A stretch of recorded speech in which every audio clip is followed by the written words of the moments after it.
Well, it's hard to believe, but there is a large pool of money which arose out of the formation of the Australian Stock Exchange that has been left largely untouched. The National Guarantee Fund holds more than $100 million and is there to compensate investors who have lost money due to stockbroker failures. The problem is, not many people know about it and not many investors are actually eligible to receive the money. But as Kirsten Van Ness reports, shareholders and consumer groups are pushing to change that. At the age of 43, David Regensberger is starting over. This is his new business and things are finally looking up after losing more than $300,000 when Opus Prime collapsed in 2008. And we lost everything. We had $5,000 in the bank account and that was it, 3 kids to feed. To help rebuild, he applied to the National Guarantee Fund, hoping to receive some compensation. The fund holds $106 million and was set up for investors who lost money due to failures by stockbrokers. But Mr Regensberger was knocked back. The argument was that we had not entrusted the shares to Opus, but actually had signed them across to Opus, and it was that sort of differential that decided that we didn't fall under their guidelines for compensation.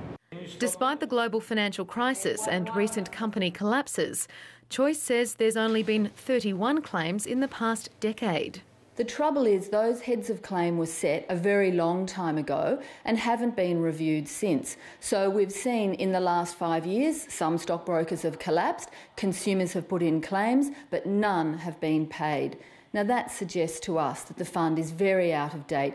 The fund was created in 1987 when the state stock exchanges merged to become the ASX. There was no taxpayers' money involved. It came from money put aside by stockbrokers. And stockbrokers say while it was always meant to be for compensation, it was never designed to be a general purpose fund. It's only there to compensate clients for transactions that haven't settled on market or for fraud by brokers, moving their assets without their authority. So it's only there for a very small number of purposes, including when a broker goes bust. But the Shareholders Association wants the federal government to review the fund and an independent body set up to run it. The terms are too narrow, that you have to qualify for a particular type of loss.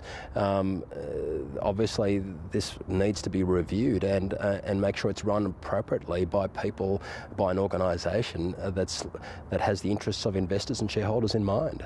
The Stockbrokers Association agrees now is the right time for a review, particularly with rival exchange operator Chi-X soon to begin operation.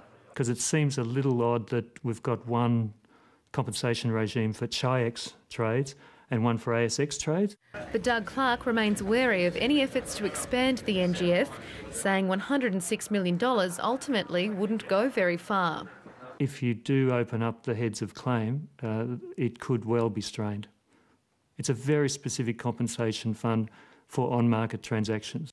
I believe the broker community has to be seen to be topping it up, almost similar to a workers' compensation scheme where if claims are made, then over time the brokers, if they're still around, have to top it up. The ASX says if changes are going to be made to the NGF, it's up to the government.